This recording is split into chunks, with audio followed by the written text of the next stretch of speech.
CGM साहब को इसलिए ट्रांसफ़र कर दिया गया कि उन्होंने एक पुलिस अधिकारी, हमें तो अब खतरा है विभांशु सुधीर जी का जीवन काल रहेगा या नहीं रहेगा। नमस्कार, स्वागत है आप सभी का हिंदुस्तान 24 पर और मैं आप सबके साथ विपिन चौधरी। संभल के सीओ रहे अनुज चौधरी और अन्य कुछ पुलिसकर्मियों के खिलाफ एफआईआर दर्ज करने का आदेश देने वाले जज विभांशु सुधीर का ट्रांसफ़र कर दिया गया है।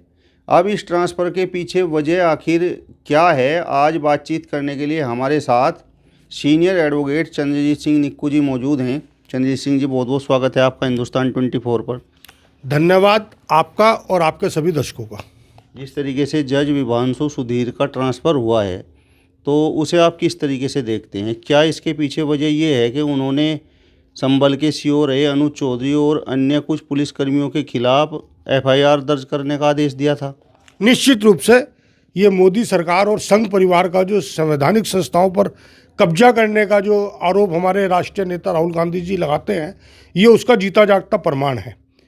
किसी भी न्यायालय में जब कोई मजिस्ट्रेट की पोस्टिंग होती है तो एवरेज 3 से 5 साल तक वो वहाँ पर पदभार पर रहते हैं, और जब ट्रांसफ़र अगर होता है तो एक अदालत से दूसरी अदालत पर उन्हें जिस पद पर सुल्तानपुर भेजा गया है, सिविल जज सीनियर डिवीज़न, उस पद पर उन्हें संभल में भी पोस्टिंग दी जा सकती थी, लेकिन सज़ा के तौर पर उनका ये ट्रांसफ़र किया गया। उनकी वहाँ पोस्टिंग 18 सितंबर 2025 में हुई थी, यानी लगभग 4 महीने के कार्यकाल में एक मजिस्ट्रेट सीजीएम साहब को इसलिए ट्रांसफ़र कर दिया गया कि उन्होंने एक पुलिस अधिकारी के खिलाफ, जो पुलिस की गोली से वहाँ पर व्यक्ति मर गया था संभल हिंसा में, एक व्यक्ति की जो गोली थी वो पुलिस की गोली साबित हुई थी, और उसी की हत्या का मुकदमा तत्कालीन सीओ जो चौधरी साहब हैं उन पर और पुलिसकर्मियों पर आरोप लगा था, उसका मुकदमा दर्ज करने के आदेश विभांशु सुधीर साहब ने दिए थे। तो ये न्यायिक प्रक्रिया को दबाने का प्रयास है और जस्टिस लोया हत्याकांड की याद को ताज़ा करता है। हमें तो अब खतरा है विभांशु सुधीर जी का जीवन काल रहेगा या नहीं रहेगा। संघ परिवार जिस तरीके से गोडसे का समर्थन करता है, जिन्होंने महात्मा गांधी की हत्या की, तो ये तो एक मात्र मजिस्ट्रेट है। नहीं, आपको ऐसा क्यों लगता है कि भाई जो सरकार है वो जो संभल के सीओ रहे अनुज चौधरी और अन्य कुछ पुलिसकर्मियों को बचाना चाहती है? ये तो सरकार ने साबित कर दिया अपना ये बयान देकर। पुलिस प्रशासन ने ये कहा कि हम चूंकि जांच करा चुके हैं और उसमें वो दोषी नहीं पाए गए। आपको याद होगा चीफ जस्टिस रंजन गोगोई, जो सुप्रीम कोर्ट के चीफ जस्टिस थे, उन पर एक महिला ने आरोप लगाया कि आपने यौन शोषण किया। उस घटना की जांच बंद कमरे में रंजन गोगोई साहब ने करी, और जजमेंट कभी लीक आउट नहीं होगा, कि सार्वजनिक नहीं होगा, यह आदेश भी गोगोई साहब ने कर दिया। और उसके बाद उन्होंने बहुत सारे फैसले ऐसे किए जो भाजपा के लिए अच्छे फैसले माने गए, भाजपा सरकार को बचाने वाले फैसले माने गए, और उसका उन्हें इनाम मिला कि रिटायरमेंट के अगले दिन उन्हें राज्यसभा भेज दिया गया। जस्टिस लोया, आपको याद होगा, जिन्होंने अमित शाह को गुंडा भी घोषित किया था और सुनवाई कर रहे थे, जब उन्होंने किसी तरह का रिलीफ देने से मना कर दिया गया तो संदिग्ध परिस्थितियों में उनकी डेथ हो गई।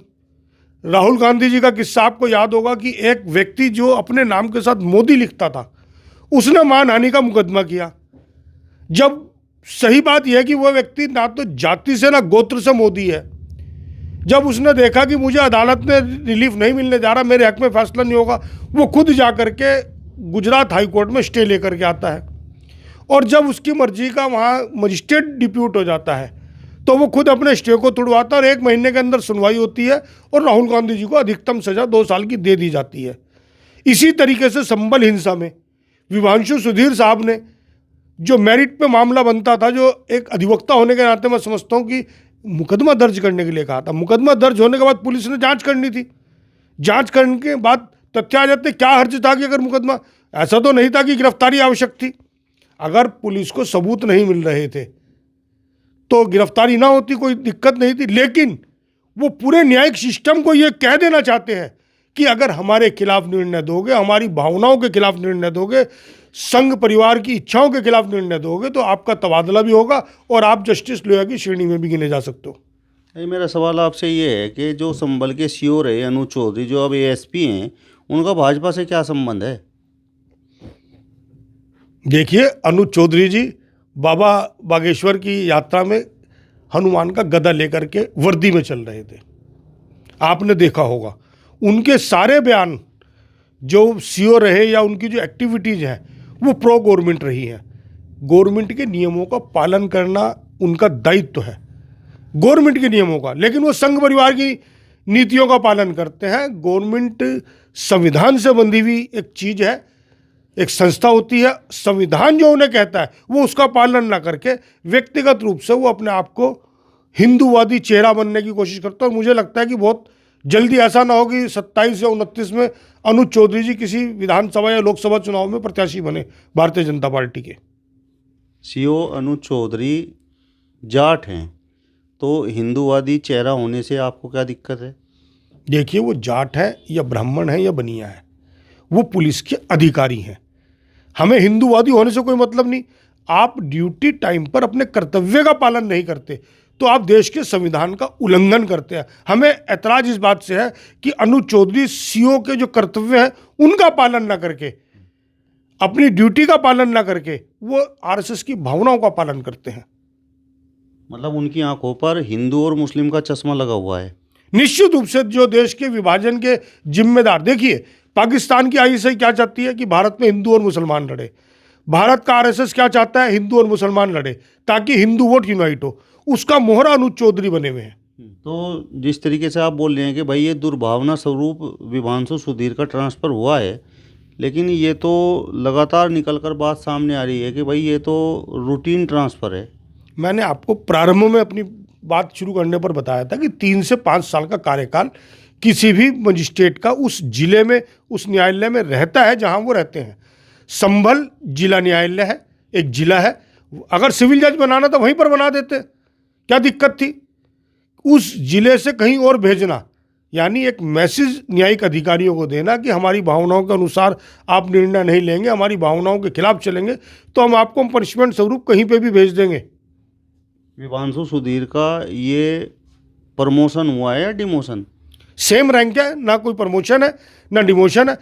सिविल जज सीनियर डिवीजन कहीं पर अगर उनसे कोई सीनियर वहाँ पर आ जाता है तो वो सीजीएम बन जाते हैं, और अगर उनसे कोई सीनियर नहीं होता तो जो सीनियर मजिस्ट्रेट होता है उसे सिविल जज सीनियर डिवीजन बनाया जाता है।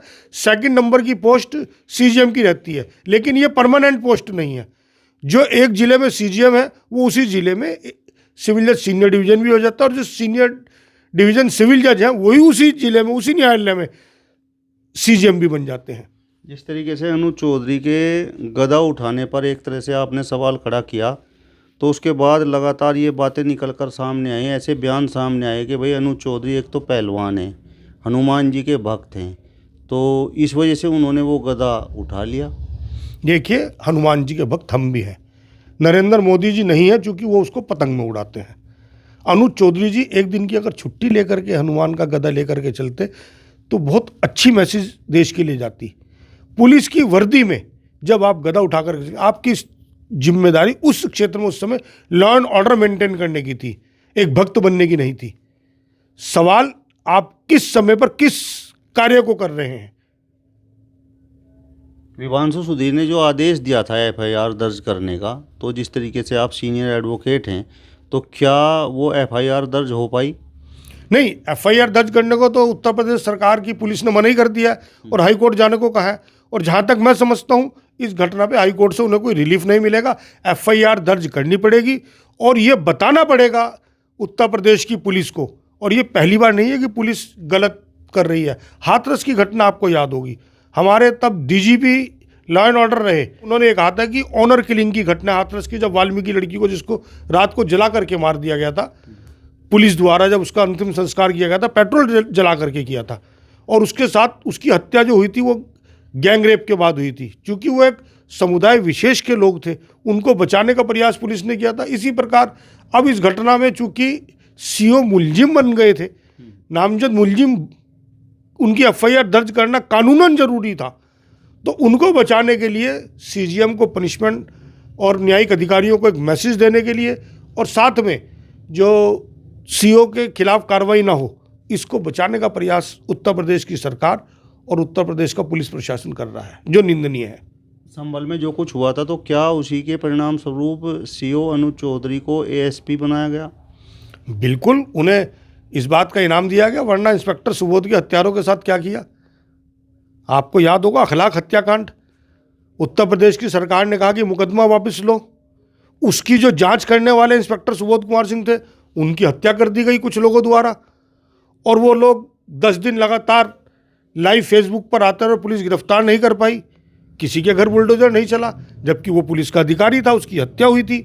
लेकिन करने वाले चूंकि बजरंग दल और अपने आप को स्वयंभू हिंदू कहते थे, जिन्हें राहुल गांधी जी ने कहा था कि भाजपा से जुड़ा हुआ हिंदू हिंसा करने वाला, और ये गोडसे से लेके अब तक बार बार साबित हुआ है। चाहे वो ग्राम स्टेट्स वाली बात हो जिसमें बजरंग दल के नेता दारा सिंह का नाम आया था, कुलदीप सेंगर के मामले में आपने देखा कि हाई कोर्ट ने जब मेरिट पे फैसला किया तो उसको वापस लिया गया। तो ये कोई पहली घटना नहीं है, और अनुज जी को जो प्रमोशन मिली वो उनकी उसी एक्टिविटीज़ की वजह से मिली है। और सरकारें बदलती हैं, जांच आयोग तब भी बनेंगे। बस इससे ज़्यादा मैं इस पे कुछ नहीं कहूँगा कि हर पुलिस अधिकारी को सोचना चाहिए कि आपकी रिटायरमेंट के बाद भी जांच आयोग जांच कर सकता है। जैसे सहारनपुर में प्रेमवीर राणा जी, वो भी जाट है और इंस्पेक्टर रहे थे, उनके खिलाफ कुछ शिकायतें थी और उस पर जांच हुई और जांच चल रही है। जज के आदेश का जिस तरीके से पालन संभल पुलिस ने नहीं किया, तो जिस तरीके से देश में संविधान भी है, तो आप किस तरीके से देखते हैं? नहीं, उन्हें अनुज जी अगर खुद अपने खिलाफ एफआईआर के आदेश पर हाईकोर्ट गए होते तो बात समझ में आती थी।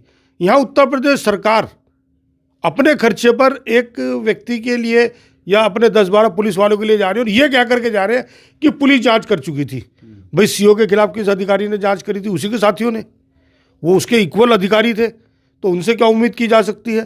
पारदर्शिता जो एक शब्द है वो उस जांच में नज़र नहीं आया, और अब ये साबित हो गया है कि उसको बचाने का प्रयास तब भी किया था उत्तर प्रदेश सरकार द्वारा और अब भी किया जा रहा है। शंकराचार्य जी से आप पूछते हैं कि आप हिंदू हैं नहीं हैं, उनको सरेआम चौराहे पर पीट दे रहे हैं, लेकिन आप अपने सीओ को बचाने के लिए हाईकोर्ट तक जा रहे हैं। तो एक तरह से आपका मानना ये है कि भाई भाजपा के लिए अनुज चौधरी का चेहरा लाभदायक है? भाजपा के लिए नहीं, संघ की विचारधारा के लिए लाभदायक है। भाजपा तो बहुत छोटा सा पार्ट है, संघ की विचारधारा देश में विभाजन की रही है, हिंदू और मुस्लिम को बांटने की रही है। आप देखिए हमारे पड़ोस में छोटा सा देश है नेपाल, प्योर हिंदू देश कहलाता है, लेकिन वो भारत के साथ नहीं खड़ा। आज लंदन में, ब्रिटेन में एक 8 साल के बच्चे ने तिलक लगा रखा था तो क्लास में उसको बैठने नहीं दिया गया पिछले कुछ दिनों से। ये हरकतें हिंदुस्तान में कर रहे हैं, इसका खमियाजा हम बार बार कहते रहे हैं कि पूरी दुनिया में हमारे बच्चों को भुगतना पड़ेगा, और इन संघ परिवार वालों को समझ में नहीं आ रहा ये देश को क्यों विभाजन की ओर ले जाना चाहते हैं। चलिए, तो सीनियर एडवोकेट चंद्रजीत सिंह निक्कू जी को आपने सुना। फिलहाल इस वीडियो में बस इतना ही। अगली वीडियो में फिर आपसे मुलाकात होगी, तब तक बने रहिए हिंदुस्तान 24 के साथ। नमस्कार।